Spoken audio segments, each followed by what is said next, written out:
নমস্কার বন্ধুরা, রিঙ্কুর চ্যানেলে আমার সকল প্রিয় দর্শক বন্ধুদের ওয়েলকাম। আজকে আমার রেসিপি আলু পেঁয়াজ দিয়ে ঘিমে শাক ভাজা, যেই পদটি গরম গরম ভাতের সাথে খেতে অনবদ্য লাগে।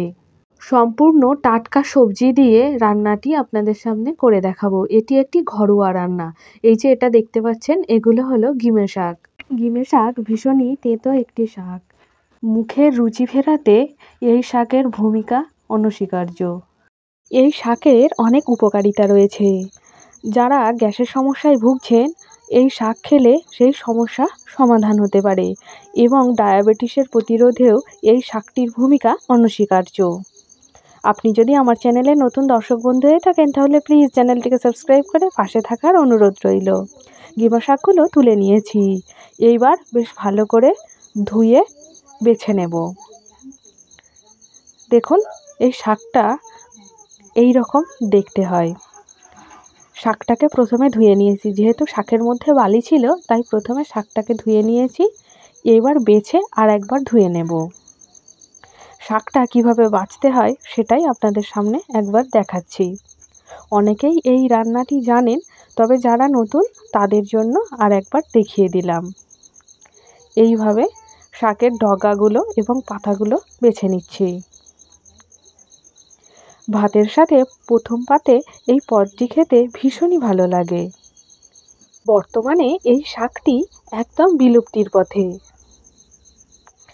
সমস্ত শাকগুলোকে এইভাবে বেছে নিয়েছি। এই রান্নার জন্য আমার আরও কয়েকটি উপকরণ লাগবে। এখানে আলুটা লম্বা লম্বা করে কেটে নিয়েছি, পেঁয়াজ কুচিয়ে নিয়েছি আর কাঁচা লঙ্কা কুচিয়ে নিয়েছি। সমস্ত রান্নাটা সর্ষের তেলে করব। এখানে 1 চা চামচ সর্ষের তেল দিয়ে দিয়েছি। তেলটাকে বেশ ভালোভাবে গরম করে নিয়ে ওর মধ্যে পেঁয়াজটা দিয়ে দিলাম। এবার পেঁয়াজটাকেও হালকা ভেজে নেব। 1 মিনিট সময় ধরে লো আঁচে ভেজে নিয়েছি। এবার এর মধ্যে দিয়ে দিচ্ছি চেরা কাঁচা লঙ্কা। কাঁচা লঙ্কাটাকে 30 সেকেন্ড সময় ধরে ভেজে নিচ্ছি। পেঁয়াজ এবং কাঁচা লঙ্কা ভেজে নিয়েছি। এবার এর মধ্যে আলুটাকে দিয়ে দিলাম। এবার আলুটাকেও 5 মিনিট সময় ধরে ওই হালকা আঁচে ভেজে নেব। যেহেতু এই রান্নাটা উনানে হচ্ছে এবং শাকটা ভীষণই টাটকা, তাই এর টেস্ট সত্যিই অনবদ্য। এই রান্নাটা আমার মার কাছ থেকে শেখা। এবার এর মধ্যে অ্যাড করছি ঘিমে শাক। এবার আলু এবং শাক নাড়াচাড়া করে নেব।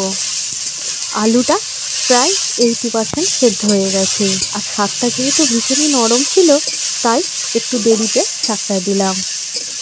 এবার শাক এবং আলু সিদ্ধ হওয়া পর্যন্ত হালকা আঁচে নাড়াচাড়া করে নেব।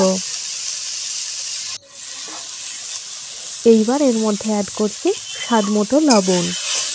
ভালো করে শাক এবং আলুর সাথে মিশিয়ে নিচ্ছি। এবার ঢাকা দিয়ে সব কিছুকে সেদ্ধ করে নেব। 5 মিনিট পর ফিরে আসছি। দেখুন, উনানের আঁচটা ঠিক এরকম রেখেছি। 5 মিনিট পর ফিরে এসেছি। দেখুন, আলু এবং শাক সুন্দরভাবে সেদ্ধ হয়ে গেছে। এবার উনানের আঁচটা একটু বাড়িয়ে দিয়ে বেশ লাল লাল করে আলুটা এবং শাকটা ভেজে নেব। আমার গ্রাম বাংলার এই রেসিপিগুলো আপনাদের কেমন লাগছে অবশ্যই কমেন্টের মাধ্যমে আমাকে জানাবেন। ভালো লাগলে একটা লাইক দেবেন এবং আপনাদের প্রিয় বন্ধু বান্ধবদের সাথে শেয়ার করার অনুরোধ রইল। দেখুন, 5 মিনিট সময় ধরে লাল লাল করে ভেজে নিয়েছে।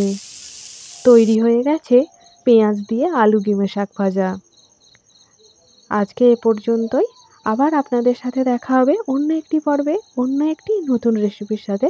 ততক্ষণ আপনারা সকলে সুস্থ থাকবেন, সাবধানে থাকবেন এবং আমার পাশে থাকবেন। ধন্যবাদ।